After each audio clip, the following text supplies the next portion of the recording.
I lost my house because I trusted my sister, and now I want everything back.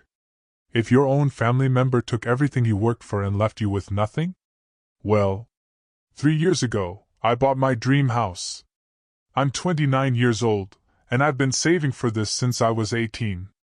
I work in tech, make good money, and I finally had enough for a down payment on this beautiful 4-bedroom house in a great neighborhood. It has a big backyard, updated kitchen, the works. I was so proud, I felt like I'd finally made it. Here's where I made the biggest mistake of my life. My sister Emma is 32, 3 years older than me, and she's always been the responsible one in the family. She's married with 2 kids, works as a paralegal, and she's always been good with money and legal stuff. When I told her about the house, she congratulated me, but then she started asking a lot of questions about taxes, estate planning, stuff like that. She told me that putting just my name on the deed was a mistake. She said that if something happened to me, the house would go through probate, and my family would have to deal with a huge mess. She suggested that I add her name to the deed as a joint owner with rights of survivorship. That way, she said, if anything happened to me, the house would automatically go to her, and she could make sure it stayed in the family or was distributed according to my wishes. I trusted her completely. She's my sister, she knows about legal stuff, and it sounded reasonable. She even offered to pay for the lawyer fees to get the paperwork done. Red flag number 1 that I completely missed. Narrator. Already, we can see the setup happening. The sister Emma is positioning herself as the helpful expert, offering to solve a problem that doesn't really exist. This is classic manipulation, creating urgency around a non-issue and then providing a solution that benefits the manipulator. So we went to a lawyer together. Emma did most of the talking, explaining the situation. The lawyer asked me several times if I was sure about this decision, and looking back, I think he was trying to warn me. But Emma was right there, nodding along, talking about family and responsibility and how this was the smart thing to do. I signed the papers. For 2 years, everything was fine. I paid the mortgage, all the utilities, property taxes, maintenance, everything. Emma never contributed a penny, which I was fine with because it was still my house, and she was just on the deed for emergency purposes. Or so I thought. Then, 6 months ago, Emma's husband lost his job. Some kind of downsizing at his company. They started having financial problems. At first, I tried to help. I lent them money for groceries, helped with their kids' school fees, even paid their car payment a couple of times. I probably gave them about $8,000 over 3 months. Narrator. This is where our protagonist's generosity becomes another tool for manipulation. Emma now knows her brother is financially stable and willing to help family. She's gathering intelligence. But apparently that wasn't enough. 2 weeks ago, I came home from work to find a for sale sign in my front yard. I thought it was a mistake, maybe the real estate company put it on the wrong property. I called the number on the sign, and that's when my world fell apart. The real estate agent told me that the property was being sold by Emma Mitchell, that's my sister's married name. She had contacted them, provided proof of ownership, and listed the house for $340,000. The house I paid for. The house I've been living in and paying for. My house. I confronted Emma immediately. She actually had the nerve to act like I was being unreasonable. She said that since her name was on the deed, she had every legal right to sell the house. She said their family was in a financial crisis, and they needed the money more than I needed such a big house for just one person. She offered to let me have $50,000 from the sale, less than what I'd put down originally, and told me I should be grateful for that. Let's pause here for a moment. What Emma is doing is technically legal in most jurisdictions. When 2 people are joint owners of a property with rights of survivorship, either party can typically force a sale. But morally? This is one of the most disgusting betrayals I've ever heard of. I told her absolutely not, this was my house, and she needed to take it off the market immediately. She refused. She said I could try to buy out her half if I wanted to keep the house so badly. Her half of a house she never paid a cent for. That night I couldn't sleep. I kept thinking about how she'd planned this. How she'd convinced me to add her name, how she'd been so helpful and concerned. How she'd played the long game for 3 years, just waiting for the right moment to cash in on my trust. I called in sick the next day and spent the entire day calling lawyers. Here's what I learned: Emma is right. Because her name is on the deed as a joint owner, she has the legal right to sell the property. Several lawyers told me the same thing. I can try to prove that she was added to the deed under false pretenses, but it would be expensive, time-consuming, and there's no guarantee I'd win. The cheapest option is something called a partition lawsuit, where I force the sale of the house and we split the proceeds. But even that would cost me thousands in legal fees, and I'd still lose the house I love. The house I worked so hard for. The house that was supposed to be my future. But wait, it gets worse. So much worse. 3 days after I discovered the for sale sign, Emma called me. She said they'd already received an offer, a cash offer for $325,000, just $15,000 under asking price. The buyers wanted to close within 2 weeks. I panicked. I begged her not to sell, reminded her of everything I'd done for her family, all the money I'd lent them, all the times I'd helped them out. She said that was exactly why she knew I'd be fine. If I could afford to help them, I could afford to find a new place. Then she said something that I can't get out of my head: you always were the favorite. Mom and Dad gave you everything, and you've had it so easy with your tech job and your big salary. It's time our family got some of that luck. I realized then that this wasn't just about money. This was about years of resentment that I never knew existed. Emma had been looking at my success and feeling like I owed her something. Like my achievements somehow belonged to the whole family. This is where we see the real motivation. This isn't just about Emma's financial crisis. It's about jealousy, resentment, and a sense of entitlement that had been building for years. She'd convinced herself that she deserved a piece of her brother's success. I tried talking to our parents. Big mistake. They said that family should help family, and that maybe sharing the house proceeds would be fair since they'd helped me with college and Emma had never asked for the same support.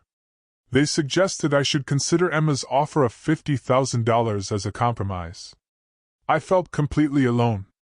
My own family was supporting Emma's theft, because that's what this is, theft, and treating me like I was being selfish for wanting to keep the house I paid for.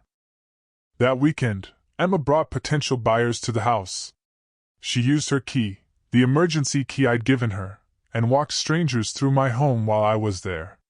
She introduced herself as the homeowner and me as her brother who'd been staying there but would be moving out soon. I've never felt so violated in my life. These people were walking through my bedroom, my office, looking at my stuff, and making comments about what they'd change. One woman said she'd probably turn my home office into a nursery because they were expecting their second child. I called the police, but they said it was a civil matter since Emma's name was legally on the deed. They couldn't do anything unless she was trespassing, which she technically wasn't. But our protagonist wasn't going down without a fight. That night, I decided I was done being the victim. I started researching everything I could about property law, joint ownership, and my options. I also started documenting everything, every conversation with Emma, every text message, every email. I realized that if I was going to fight this, I needed evidence. I hired the best real estate attorney I could afford. It cost me $5,000 just for the initial consultation and retainer, but she gave me hope.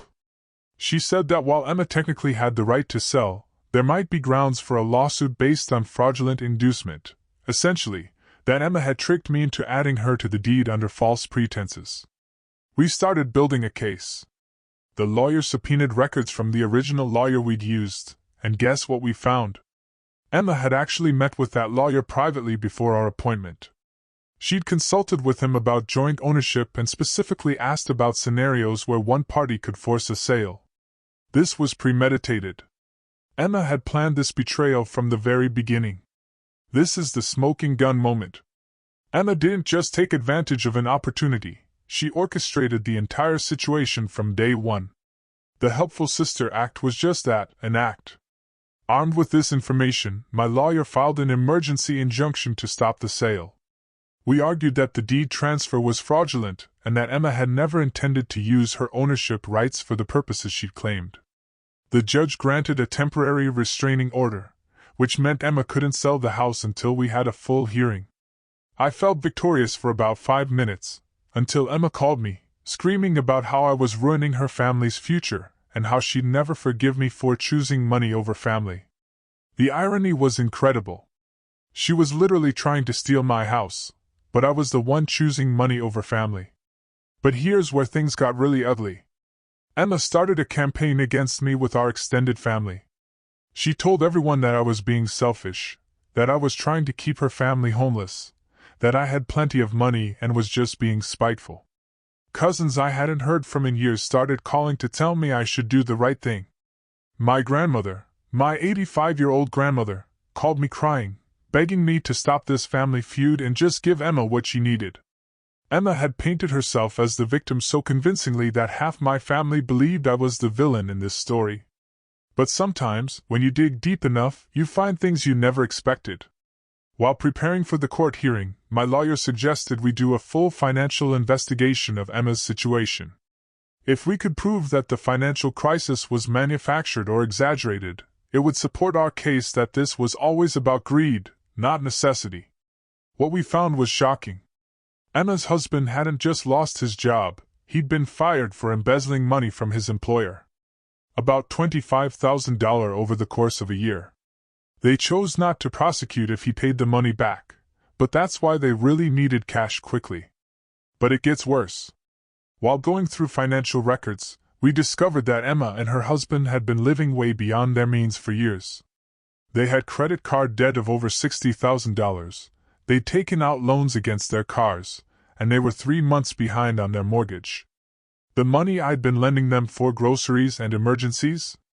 They'd been using it to make minimum payments on their credit cards. My sister hadn't just betrayed me, she'd been lying to me for months about why they needed help. This is where we see the full scope of Emma's deception. This wasn't a family in temporary crisis. This was a family in financial freefall, and Emma saw her brother's house as their lifeline. But the most devastating discovery was yet to come. My lawyer found records showing that Emma had actually consulted with 3 different real estate attorneys over the past year, all asking about the same thing: how to force the sale of jointly owned property. She'd been planning this for at least 12 months. All those times she'd called just to chat, asking how I was doing, asking about work, asking if I was dating anyone or thinking about getting married. She was gathering intelligence. Making sure I was still single, still living alone, still the perfect target for her scheme. The worst part was finding out that she'd actually been showing the house to potential buyers for weeks before putting up the sign. She'd been telling people it was her investment property that she was thinking about selling. My own sister had been treating my home like her personal ATM machine. The court hearing was scheduled for a Friday morning. I barely slept the night before. This was it, my chance to save my home and expose Emma's lies. Emma showed up with her own lawyer and, surprisingly, her 2 kids. She was clearly trying to play the struggling mother angle, showing the judge what was at stake for her family. My lawyer presented our evidence methodically. The record showing Emma's premeditated planning. The financial documents proving her husband's embezzlement. The testimony from the original lawyer confirming that Emma had privately consulted about forcing property sales. Emma's lawyer argued that regardless of her motivations, she was still legally entitled to sell the property. He painted me as a wealthy tech worker who was being vindictive toward his struggling sister. Then came the moment I'd been dreading. Emma took the stand. She cried.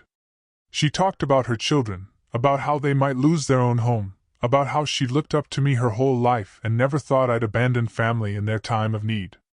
It was a masterclass in manipulation, and I could see it was working on the judge. But then my lawyer asked Emma directly, "Did you consult with attorneys about forcing property sales before your husband lost his job?" Emma hesitated. Just for a second, but it was enough. I might have asked some general questions about property law. As a paralegal, I deal with these issues professionally. So you're saying you researched how to force the sale of this property before your family had any financial crisis? I was just being responsible, thinking about all possibilities. And there it was. Emma had just admitted in court that she'd planned this before she had any legitimate reason to need the money. The judge asked for a 15-minute recess. Those were the longest 15 minutes of my life. When court reconvened, the judge delivered his ruling. He said that while Emma technically had legal rights as a joint owner, the evidence clearly showed that those rights had been obtained through fraudulent means. He ruled that the deed transfer was invalid and ordered that Emma's name be removed from the property immediately. I won. But victory felt hollow because I realized I'd lost my sister forever. You'd think that would be the end of the story, but it wasn't. Emma didn't take the loss well. As we were leaving the courthouse, she screamed at me in the parking lot, calling me selfish, vindictive, and saying I'd destroyed her family. Her kids were crying. Her husband looked defeated. And for a moment, I actually felt guilty. These were real people with real problems, and I'd just taken away what they saw as their salvation.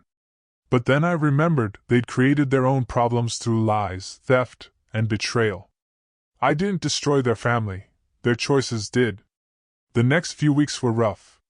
Emma started a social media campaign against me, posting about how her wealthy brother had left his struggling sister homeless. She shared old photos of us as kids, wrote long posts about family loyalty, and how money had corrupted me. Some relatives believed her. Others started to see through the manipulation, especially when details about her husband's embezzlement came out. My parents were caught in the middle. They wanted to support both of us but were struggling with the reality of what Emma had done. I changed all the locks on my house. Installed a security system. Started going to therapy because I realized I had trust issues that went beyond just this situation.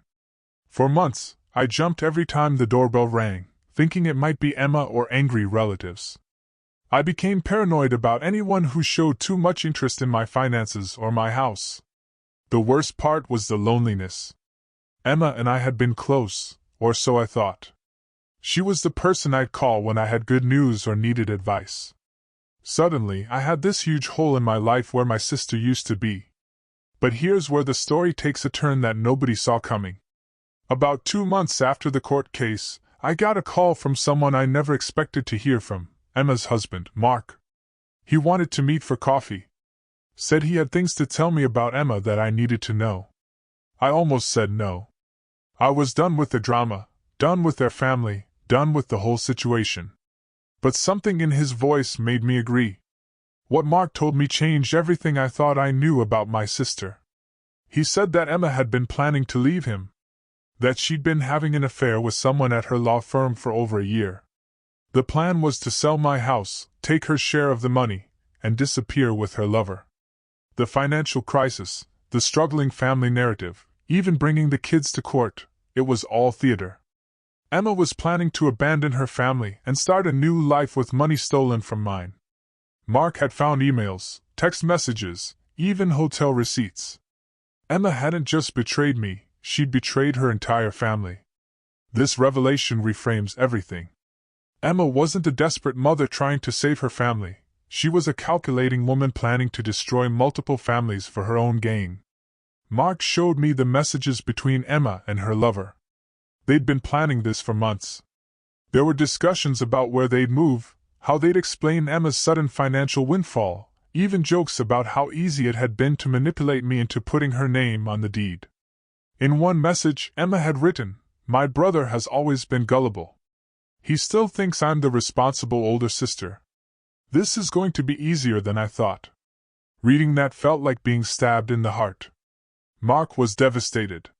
He'd known Emma was distant, but he'd attributed it to stress from their financial problems. He had no idea she was planning to leave him and take the kids' future with her. He asked me what he should do with the evidence. Part of me wanted him to expose her publicly, to show everyone who'd sided with Emma exactly what kind of person she really was. But I thought about her kids. They didn't deserve to have their mother's affair splashed all over social media. They'd already been through enough. I told Mark to keep the evidence safe but to focus on protecting his children.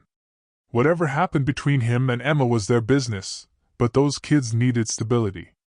But Emma's plan was about to unravel in ways she never anticipated. A week after my coffee with Mark, Emma's lover, a partner at her law firm, was arrested for embezzling client funds. Not just thousands, but hundreds of thousands of dollars over several years. Emma had no idea that her escape plan involved running away with a criminal who was about to face federal charges. When the FBI investigated his finances, they found evidence of Emma's affair, including expensive gifts he'd bought her with stolen money. Emma was now potentially an accessory to federal crimes. Mark called me in a panic. The FBI had questioned him about Emma's finances, her sudden interest in selling property, and her relationship with the defendant. Emma's world was crashing down, and she was about to face consequences far worse than just losing a lawsuit. I felt no satisfaction in her downfall. If anything, I felt sorry for her kids, who were about to watch their mother face potential criminal charges. But I also felt vindicated. Everyone who'd called me selfish for fighting to keep my house could now see exactly what kind of person Emma really was. The relatives who'd been pressuring me to do the right thing and give Emma money suddenly went quiet. My grandmother called to apologize, saying she never could have imagined Emma was capable of such deception. My parents were devastated. They'd raised 2 children, and now one was a potential felon who tried to steal from the other. The guilt was eating them alive. 6 months have passed since the court case, and I'm still processing everything that happened. Emma was eventually charged as an accessory to her lover's embezzlement scheme. She pled guilty to lesser charges and received probation, but her legal career is over. She'll never work as a paralegal again. Mark filed for divorce and got full custody of the kids. Emma gets supervised visitation twice a month. The children are in therapy, trying to understand why their mother abandoned them for a criminal. I started a college fund for Emma's kids. They didn't choose their mother's actions, and they shouldn't suffer for her mistakes. Mark was hesitant to accept help from me at first, but I convinced him it was for the children's future. I'm still in therapy, working through trust issues and family trauma. It's helped me understand that Emma's betrayal says nothing about me and everything about her. My relationship with my parents is slowly healing. They've apologized repeatedly for not believing me initially, and they're trying to understand how they missed the signs of Emma's manipulation. The house feels different now. It's still mine, still beautiful, but it doesn't feel like the safe haven it used to be. I'm considering selling it and starting fresh somewhere new, somewhere without memories of betrayal. I've learned to be more careful about who I trust, but I refuse to become cynical. Most people aren't like Emma. Most family members don't plot to steal from each other for years. But I've also learned to trust my instincts. There were red flags I ignored because I wanted to believe the best about my sister. Now I know that love doesn't require blindness. So what can we learn from this devastating story of family betrayal? First, legal documents have real consequences. When someone asks you to add their name to a deed, mortgage, or any major asset, get independent legal advice. Don't rely on their explanation of what it means. Second, trust but verify. Emma's financial crisis was real, but her motivations were completely fabricated. If someone needs your help, it's okay to ask for proof of their situation. Third, pay attention to red flags, even from family members. Emma's offer to pay for the lawyer should have been suspicious. Her detailed knowledge of property law should have raised questions. Fourth, document everything. The evidence that saved our protagonist's house came from careful documentation of Emma's lies and planning. Fifth, don't let guilt override your judgment. Family members who truly care about you won't put you in impossible situations or make you choose between helping them and protecting yourself. But perhaps most importantly, this story shows us that some people are willing to destroy relationships for money. Emma didn't just steal property, she stole trust, family bonds, and her children's faith in their mother. The real tragedy isn't the house or the money, it's the family that was destroyed by greed and deception. Our protagonists saved their house, but the cost was enormous. They lost a sister, damaged family relationships, and learned that the person they trusted most was their greatest threat. Emma's children lost their mother to prison and betrayal. Mark lost his wife and his trust in the person he'd planned to grow old with. The parents lost one child to criminal charges and nearly lost another to Emma's lies. But there's hope in this story too. Our protagonists chose to help Emma's children despite everything Emma had done. They chose healing over revenge, therapy over bitterness. They learned that you can protect yourself from predators without becoming one yourself. The house at the center of this story represents more than property. It represents dreams, security, and the future. Emma tried to steal all of that from her brother, but in the end, she only stole from herself and her children. This story reminds us that family loyalty can't be one-sided. That trust, once broken by calculated betrayal, may never fully heal. And that sometimes the people closest to us are capable of unimaginable cruelty. But it also shows us that truth has a way of coming to light, that courts can still deliver justice, and that we can survive even the deepest betrayals if we refuse to let them define us. What would you have done in this situation? Would you have fought for your house, or would you have given in to family pressure? Let me know in the comments below. If this story resonated with you, please give it a like and subscribe for more real-life stories that will make you think twice about the people you trust. And remember, family isn't just about blood. It's about loyalty, respect, and love. Real family members don't steal your dreams to fund their own. Thanks for watching, and I'll see you in the next story.